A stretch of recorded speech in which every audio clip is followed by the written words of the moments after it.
privilege and honor to introduce our general speaker, Rebekah Trittipoe.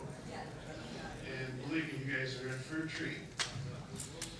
Rebekah has been around the block a few times, so she said herself. Over mountains, through the valleys, in the heat of the jungle, in the muck of the Amazonian swamps. She's not your average grandma, but she is someone who offers a unique perspective gained from a multifaceted career and impressive athletic resume.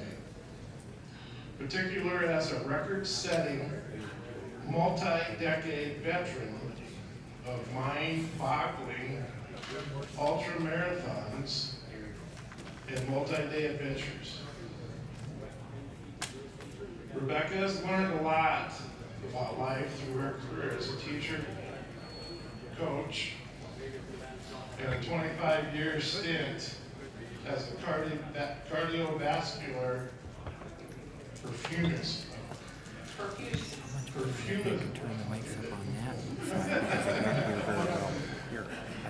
She uses stories from medicine and her 50 years athletic career to inspire and motivate audiences to become better people, because better people make better anything. When she's not in front of an audience, she enjoys time with her husband, their 2 sons and spouses, and their wild child, granddaughter, and I think you're going to find where she gets that from. All living in the shadow of the Blue Ridge Mountains in Virginia. So it's my pleasure to introduce Rebekah. Thank you so much.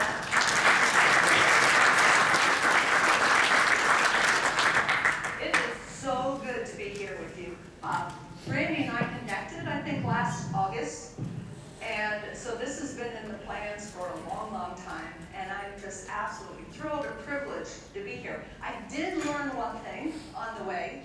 There's no good, efficient way to go from Bedford, Virginia to Bismarck, North Dakota. My choices were a 16-hour 3-flight connections or a 12-hour 2 flights with a drive to North Carolina. And then to go to Dallas and then to turn around here. But I'm here. Everything went swimmingly well, so no problems at all. What I want to talk to you about this morning is I want us to think about the importance of character. It's so good to be in the room with all these coaches. I am who I am because I had great coaches. And we'll do it this way. Okay, as I was saying, coaches, you have such an opportunity to impact those on your teams. You have an opportunity to impact your assistant coaches. If you're an assistant coach, you have an opportunity to impact your head coach, because character counts. And I hope that I can make the case for you. But first of all, I have an assignment that you have to do. I want you to think right now, think about your team, teams. And I want you just to jot down 2 things that are keeping your teams from optimizing performance. And I'm going to just shut up here for a minute. I want you to actually jot those down, and we'll come back to this later. 2 things. There might be more, but I don't want to.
was on campus for 6 years, Division I school, and one of our men's soccer players was on the junior national team. And he told me that even their team had a version of the haka. Every high school has a version of the haka. Every middle school, every elementary school, even little wee ones do the haka. Why? Because something fabulous has happened over the decades because of the All Blacks. And I will further tell you the story once they go. It looks really, they used to do this thing like they're cutting someone's throat, and apparently that was not meant to be violent. They said it was just letting out the energy. Yeah, I think it was violent, but anyway, that's just my opinion. Okay, so who are the All Blacks? They go back really, really far, back into the 1800s. They are magnificent. Up to 21 teams that play on an international platform. Look at this. They've never lost to 13 of those teams. They have a winning record against every single team. They've won 3 world championships. Now the problem is, between 2004 and 2007, things were going downhill. And they came to a head at the World Cup in 2007, where they had a miserable loss in the quarterfinals. And you can see there the desolation, death. Those are not positive words. Well, the higher ups in the All Blacks said something has got to change. What they were doing previously to this is they were hiring the most exceptional players. But they were all a bunch of egotistical maniacs. They had this thing, they called them court sessions. And it was, talk about team building. This is the kind of team building we don't want to do. In these court sessions, it was drink and sing. Before this quarterfinal match, the coaches were literally going out, picking up these drunken guys. They were involved in all kinds of mayhem and mischief, hauling them back in, and then they play the next day and get wasted. So administration said, we've got to change our culture. And what they did is they came up with 15 different mantras that they said, all right, we're starting over. Starting over. So, sweep the sheds. In other words, you know how, if you're a high school team, what normally happens? The freshmen have to do all the scout work, right? Go get the water out to the field and pick up the cones and do this and do that. They completely changed it. They said, what's going to happen is our senior players will literally clean the locker rooms. They will sweep the dirt out of the equipment sheds. It will not be the other way around. What else did they say? Go for the gap. When you're at the top of your game, look for what else you can do. Know why you're playing. Pass the ball. Leaders become leaders, and every single player was expected to be a leader. And leaders are also teachers. So they started to change the thinking in their players. They were much more willing to let someone with exceptional talent but crappy character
jersey in a better place than when you got it.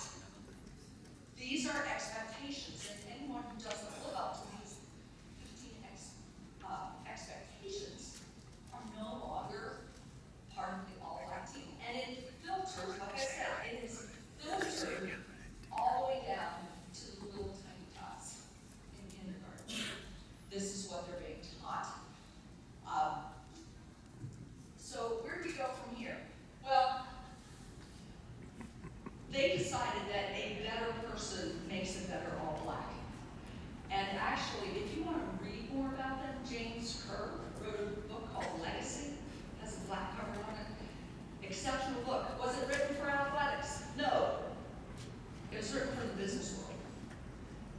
Because everything I'm going to talk about, you can't put in a box that says athletics women. It extends way beyond those boundaries. So I propose to you that yes, a better person makes a better all-black, but a better person makes a better anything. A better person makes a better son, daughter, mother, father, coach, athlete, engineer, doctor, line worker. It doesn't matter. That's my premise. And hopefully we'll be able to prove that point. Now, I want you to look at those two things that you wrote down. And I'm always nervous when I do this in the group. It's never not turned out the way I expected, but there's always a first time. So if it doesn't turn out the way I expected, you guys are really different. But, okay. You're going to analyze those two things that you wrote down. If it's an actual skill, for example, first pass in volleyball, or blocking on the D line in football. So if it's an actual skill, then you categorize that as a skill. But if it's a people-oriented kind of thing, like I need kids who are going to show up for practice, I need dedication, I need loyalty, I need whatever, then that's a people issue. So I want you to raise a hand for each of the ones that are people issues. So for example, if one of the two was a people issue, one hand. If both of them are people issues, two hands. If you're odd and you had two skills, that's okay. I still love you. But okay. Okay, so raise your hands. How many hands do I see? All right, look around. Lots and lots of two-handed coaches. That tells me that there's work to be done. How are we going to do that? Let me introduce you to Brett Ledbetter. If you don't know his work, put it in your budget to buy his books. The first book was What Drives Winning, and then What Drives Winning Teams, and What Drives Winning, I forget what the other ones are. But all the same long. But he's a basketball guy, pretty high level. But he got to thinking, why is it that sometimes some teams are consistently great? Do they all get the best players? Or is there something else that's involved? Well, what he did is he deconstructed the most prolific, outstanding, consistent teams that he could find. For example, Mark Few, Gonzaga men's basketball. D1 program, less than 5,000 students, residential students, undergrad students. How in the world? He's been to the big dance 23 times. He's been in the round of 32 18 times. 10 times in the round of 16. 5 times in the round of 8. 2 times Final Four. And then twice he's been to the final game. He has not won the final game. How does this happen? Look at Gino, UConn women's basketball. Holy shamoly. Final Four 23 times. 23 times. They've been in the final game 12 times and have only lost in the final game once.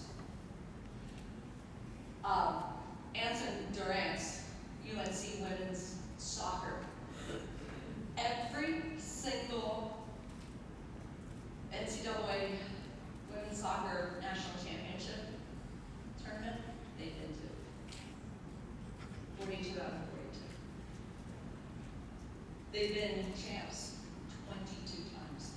How does this happen? So what he did is he studied these teams and many others, pro level, college level, looked at them all, and he came to the conclusion that there are actually 26 foundational character skills that these teams reflect. Here they are. What's the common thread? Those things. 26 of them. He first started off with 20, I think, and then found some more. But he arranged them in two different types, performance skills and then moral skills. He used to call them moral skills, he calls them relational skills now. I suspect that he changed that terminology because if you have a moral skill, it implies that there are immoral skills.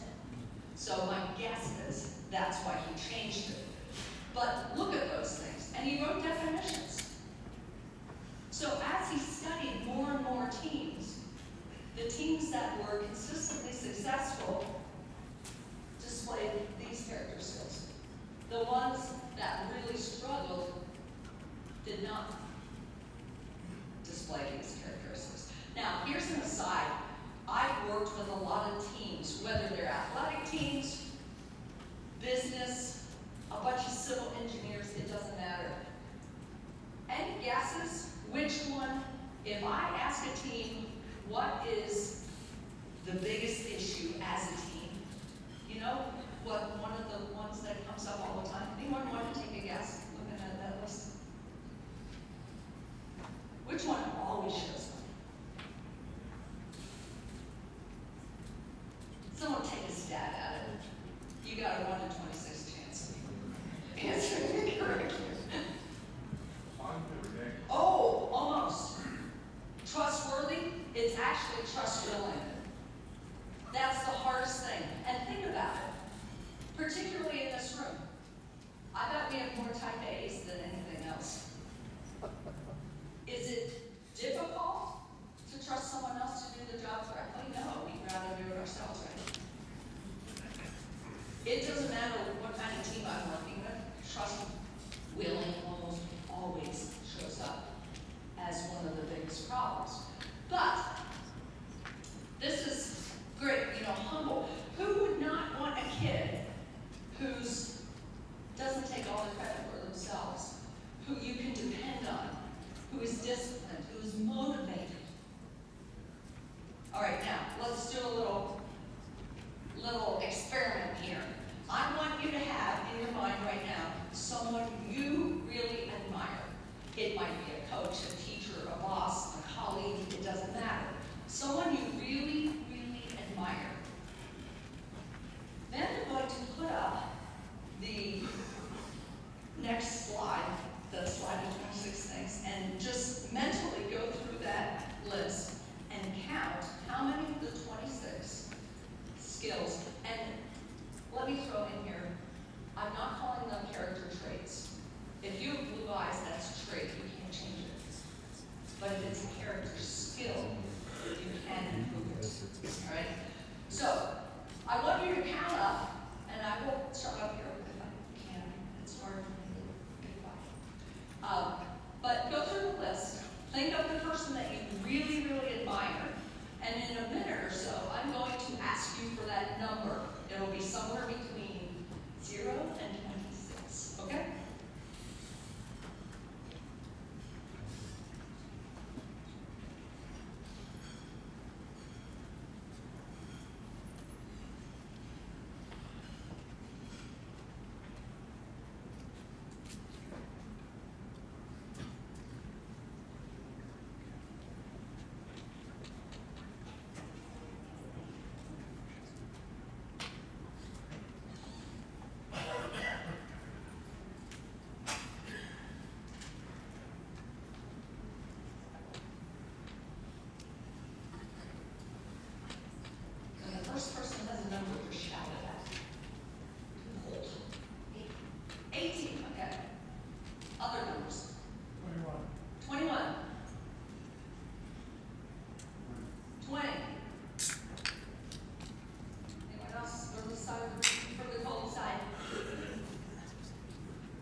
All right.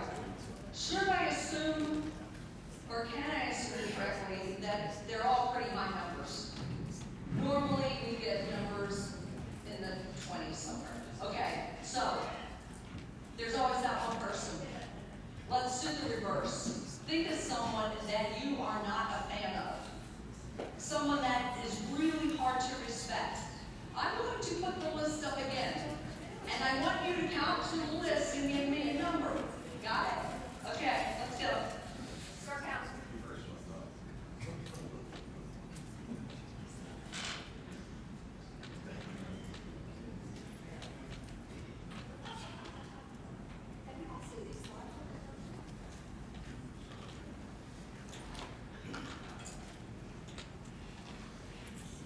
My guess is it won't take long.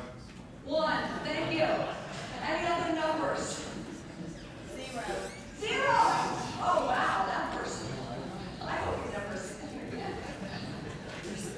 Okay, generally really, really low numbers. Are we starting to see that character actually counts? It really does. It's imperative that we have great character. Okay, now here's the question. This is rhetorical, please don't answer. But if someone was thinking about you, if your athletes were thinking about you and they went through that list, what would your number be? Whatever your answer is, that's where you start on your own personal improvement journey, character-wise. If they don't give you credit for any of those 26, that might be telling. Okay, so I just throw that out there for your personal edification. All right. The late Bill Walsh, football coach, he made this great statement. You get nowhere without character. Character is essential to individuals, and their cumulative character is the backbone of any winning team. I slipped in this morning to the baseball building culture. Where's the coach? I don't even know saying, but he was telling about his team, and he understood how important these character skills were to the way his team functioned and performed. Now, here's one thing. Do we build character so that we have more W's than L's? No. But is it likely to happen? Yes. Because if you have kids, if you have a coaching staff that are constantly trying to build on those 26 character skills, they're going to be better. It's a natural result of that work. Billy Donovan, NBA coach, he was with the Thunder, now he's with the Bulls. But he was asked one time, what are of the best teams that you've ever had, what are the 3 characteristics that marks those best teams ever? Love, care, and acceptance. Guess what? What he's really saying is, the guys that had the greatest character, those are the teams that were the best teams. If you buy into this, does this mean you're going to win every championship? No, it does not. But are you going to have better people on your team? Yes. Are you going to have better performances consistently? Yes. Might you win championships? Maybe. Okay. A friend of mine, Sabrina Little, mom, PhD in philosophy, just terrific young woman. I think she's in her 30s now. You can see her kudos in terms of running credentials. She has come to the same conclusion as Ledbetter, but she took it a little bit more philosophical. And her whole thesis is that good people make better